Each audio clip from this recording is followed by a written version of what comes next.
एक ही सफ में खड़े हो गए महमूद और अयाज। ना कोई बंदा रहा, ना कोई बंदा नवाज।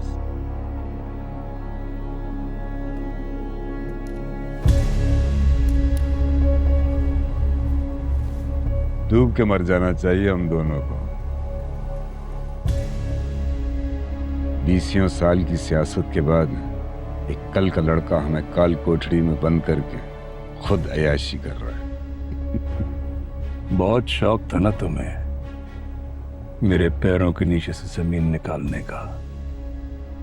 तुम्ही ने तैयार किया था इस दो कौड़ी के लड़के को। तैयार तो हमको भी किसी ने किया था आगा, और हमने सबसे पहले उसी को रास्ते से हटा दिया। सियासत का खेल है आगा, मोहसिन के हाथ सबसे पहले काटे जाते हैं। लेकिन मुझे अंदाजा नहीं था कि ये लड़का इतनी जल्दी मेरे हाथ काट देगा। अभी भी कुछ नहीं बिगड़ा। बिगड़ तो बहुत कुछ गया। अब इसको संभालना कैसे है, उसके लिए तुम क्या दे सकते हो? तुम्हारे हालात नहीं है शर्तें रखने की। हालात हम दोनों के एक जैसे हैं आगा। दोनों जेल में हैं और दोनों मंसूर के डसे हुए। अक्लमंदी का तकाजा यही है कि हम दोनों अब मिलके पहले उससे निपट लें, बाद में एक दूसरे से निपटते रहेंगे।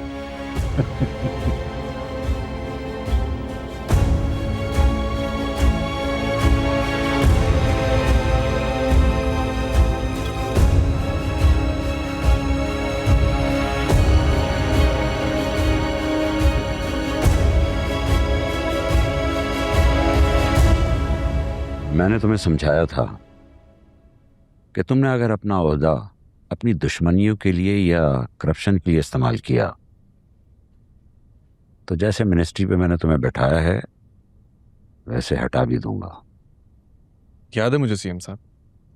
याद है तुम्हें, लेकिन अमल नहीं कर रहे। क्या सबूत है आपके पास कि मैंने करप्शन किया?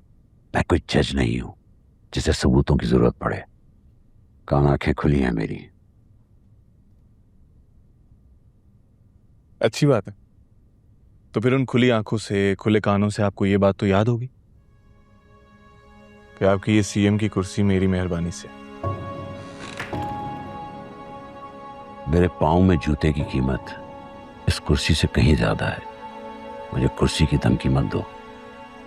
मैं आवाम के लिए आया हूं, और अगर तुम मेरे लिए मसला बने तो तुम्हें रास्ते से मुझे हटाना पड़ेगा। एक तो आपके ये घिसे पिटे लेक्चर शुरू हो जाते हैं। जैसे आपने ये सुन रखा है ना कि मैंने करप्शन की, उसी तरह मैंने भी बहुत कुछ सुन रखा सीएम साहब।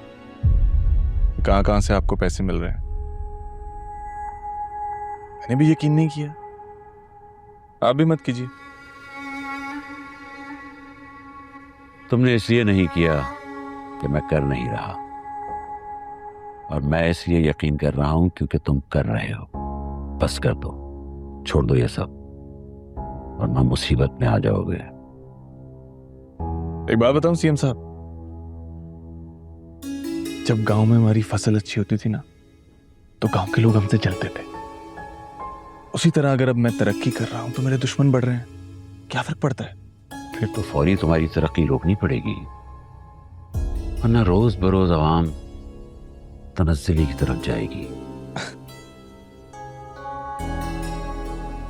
कोशिश करके देख लें आप, लेकिन आपको एक बात याद होनी चाहिए कि आप और मैं एक दूसरे के दम से कायम।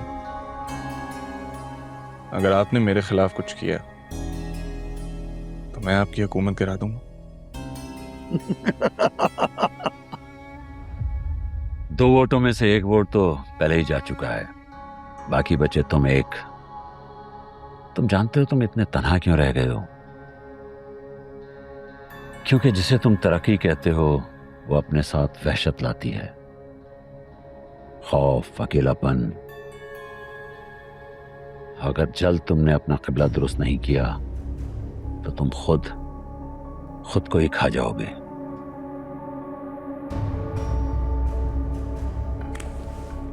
मशवरे का शुक्रिया सीएम साहब, लेकिन जाते जाते आपको एक बात कहना चाहता हूं। अगर आपने मुझे छेड़ा, छोड़ूंगा तो मैं आपको भी नहीं। और हाँ, शुरू शुरू में हर इंसान शराफत का लिबादा उड़ के रखता है, करीमदाद की तरह। सच्चाई तो बाद में सामने आती है।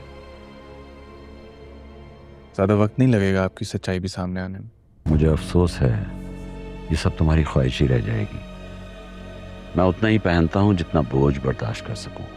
कोई लिबादा नहीं है, बस चंद एक जोड़े हैं, और उसमें मैं बहुत खुश हूं। तुम अपनी फिक्र करो।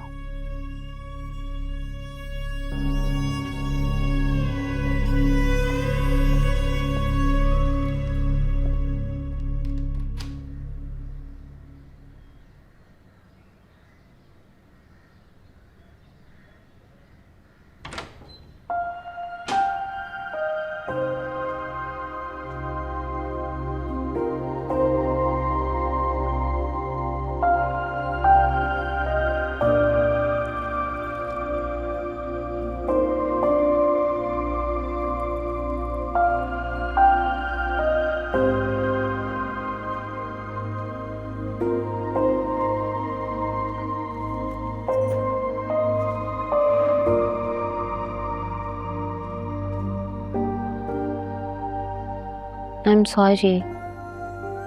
किस लिए? जो सब मैंने तुम्हें कहा, मुझे नहीं कहना चाहिए था। जो तुमने मुझे कहा, अगर नहीं कहा होता तो आज मैं यहाँ थोड़ी होती। मुझे बहुत गिल्ट है। मेरे कुछ जुमलों की वजह से तुम अपनी सारी अचीवमेंट्स छोड़ के आ गई। मेरी अचीवमेंट मेरा कमरा है, मेरी किताबें, मेरे दोस्त। मैं जहाँ गई थी ना, वहां मेरा कुछ भी नहीं। सब कुछ मंसूर का। मुझे मेरी जिंदगी को मेरे लिए जीना है। मुझे नहीं बनना उस गंदी सियासत के खेल का हिस्सा। मेरी बस हो गई।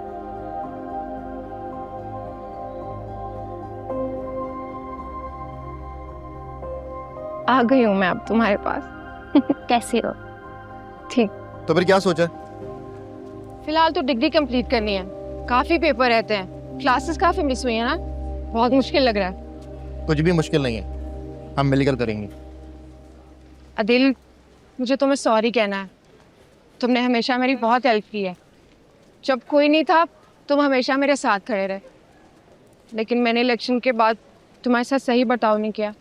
वो वक्त गुजर गया और मुझे उम्मीद है कि अब वापस भी नहीं आएगा। और वैसे भी ये सियासत हमारे लिए नहीं है। एक्चुअली मुझे लगता है कि हम नहीं रहते, हमारी जगह कोई और ले लेता है। लेकिन अब ऐसा लगता है बोझ उतर गया।